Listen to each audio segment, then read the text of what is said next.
So as the journey goes on, we move into what we call the spiritual awareness. And the spiritual awareness is the fact that you begin to connect to the fact that God's working in your life.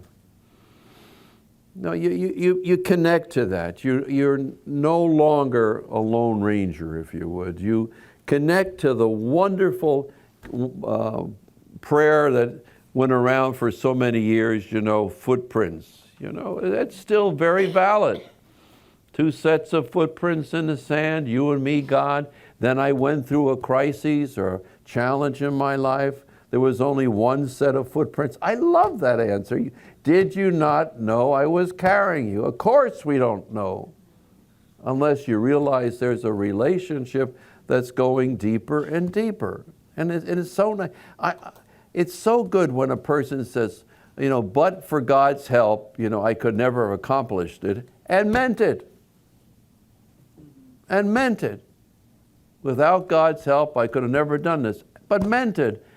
Past the surface, down to the emotional, the psychological, and now in the spiritual, getting in touch with the fact, actually, that you're a child of God.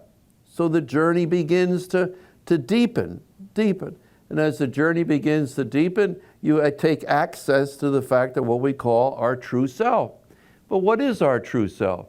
That is part of us that we do with very little effort. And it's a gift that you have. It's that part that you can spend hours with and think it just thinking really, and it seems like just a minute or two. You're in sync with this. This could be forgiveness. This could be generosity. This could be hospitality. This could be a teacher that has a wonderful gift. For myself, I think, God's gift to me is I can talk and talk, like my father said to me when I got ordained a priest. He says, what did he say again? Give me a moment. Don't impress, inspire. Don't impress, inspire. We got too many people who impress, but we need people who inspire. I will honestly say I embrace that gift. Do I get an amen? Amen. I'm with you. I'm not, we're journeying in this together, for goodness sakes. And you have those gifts. Some of you are good listeners. It's amazing how you do it. And you do it because you want to help the other person. Some of you have a wonderful gift of hospitality. It's nothing for you to whip together something and invite people into your house. And there's other people don't have that gift. You go into their house, you get an asparagus wrapped in bacon, which they got at Trader Joe's. So, but there is there something about asparagus that I don't know? Some of you just have that wonderful knack. Some of you have the wonderful knack of really being, very, very neat. It's not an obsession, but everything is always neat. Wherever you go, you can see this person is so neat. Another person has a wonderful gift of fixing things. Some people have the gift to be able to read the instructions of how to put something together. And then at the end, hope there's not 2 screws loose that when you sit in the chair, it falls apart. That is a gift of your true self. Celebrate it. Celebrate it. We may be talking too much sometimes about forgiveness and healing, but celebrate those wonderful gifts you have. Some of you have the ability really to be what I like to call minute men and minute women. What does that mean? When there's a crisis, you're right there. You know what to do. You take right over. That's a gift. Because most of us are standing around like stunads saying, should we have a committee for him? And you go right in and do it. So what's your gift? Would you please get in touch with what your gift is that shows your true self, that you do unconditionally, and you don't have any strings attached? Close your eyes. What's your gift? Claim your gift. What is your gift that comes spontaneously, naturally, with no strings attached. If it wasn't a gift from God, there would be strings attached. But people can count on you. You're there. You're there to yourself even. What is your gift? And that's the beginning of seeing where your true self is.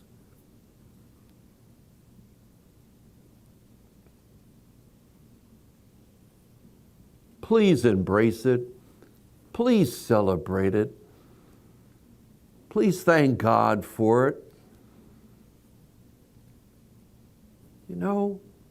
Because each one of you is a little piece of mosaic that if you really celebrated your gifts and you gave them generously, the world would be a different place. So I invite you to open your eyes. So we don't want to live on that surface level. That's just getting stuff done. Although you have to get stuff done, but you don't want to stay with that being the defining element of your life. And you want to move into the psychological level, really, and get in touch with your feelings, your emotions, and everything, your passions. And there's nothing wrong with passion, for God's sakes, Passion is very important. That drives you to do wonderful and marvelous things, for goodness sakes. And then we want to be more in touch, really, with our spiritual side, that we truly celebrate that we're children of God, made in God's image and likeness. And to get in touch with our true self, those things that flow in our lives, and in your retirement, as you get older, like 60, 70, 80, whatever it might be, you're more in touch with that because you give yourself some space. Don't clutter your retirement time with just other stuff to do. Enter into the little journey, for goodness sakes. And the little article I have here, that I wrote, and I'm going to talk about in a little while, Raimondo Guardini said, the person who is growing old becomes more conscious of the eternal. They move less. And thus the voices which come from beyond are better heard by them. Invading eternity causes the reality of time to pale. That is a powerful statement. As you allow yourself to embrace the eternal being that you are, that you're going to live forever, it's only going to change. The time that you have left, in a certain sense, kind of isn't such a big issue.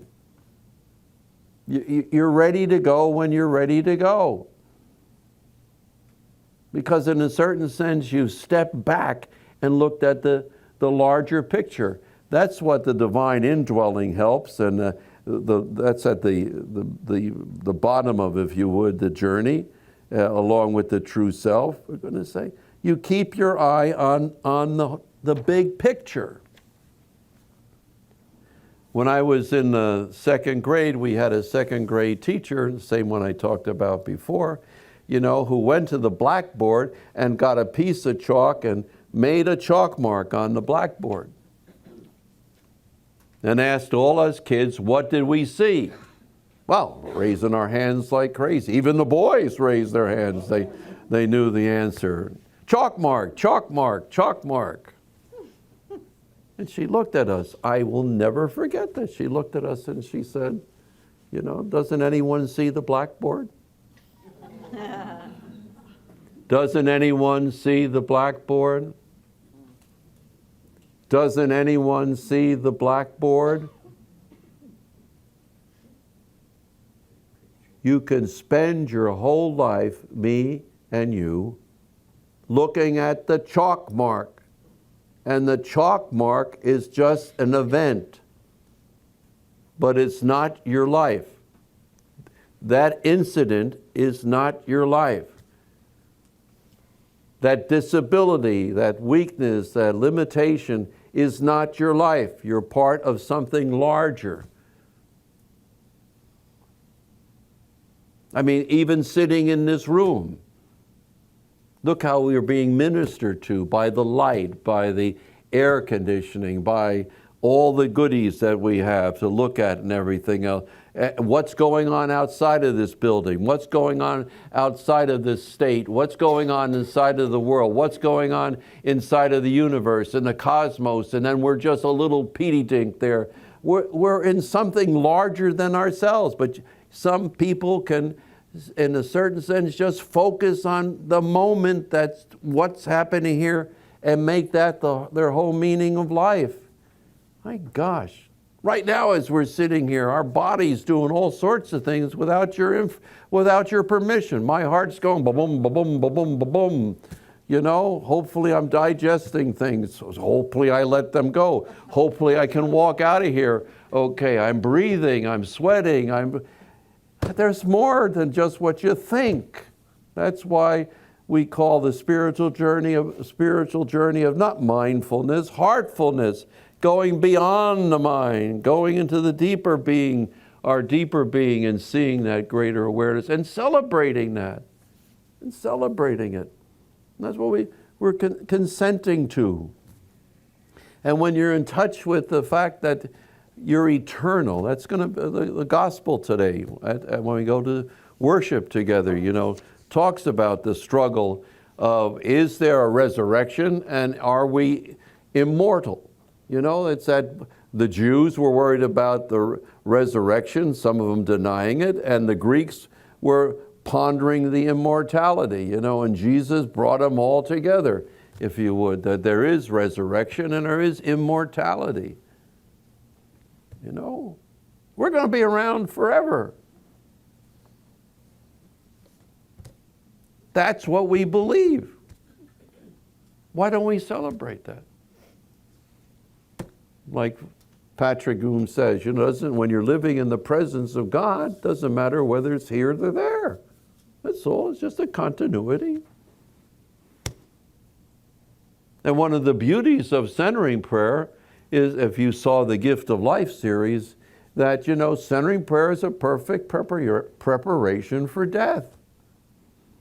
Because you're letting go. You're learning to let go. And I've talked to some hospice people who had friends of theirs who were centering prayers, who went into the hospice program. Thank God the hospital released them so they could enjoy that aspect of the journey out, and not kept them in there so long. Again, sorry I said that, but in a certain sense, there's limits. It's another stage that's there that we experience, which is entering in and preparing for the death that's taking place. But Father Thomas talks about the fact that centering prayer is a marvelous preparation for dying, because we're dying. In the prayer, we're dying. We're dying to ourselves. As Gail, I think, said beautifully, we say yes to God and no to ourselves at that particular moment. Allow the God to increase. I must decrease, He must increase. So I hope you think about that on your journey.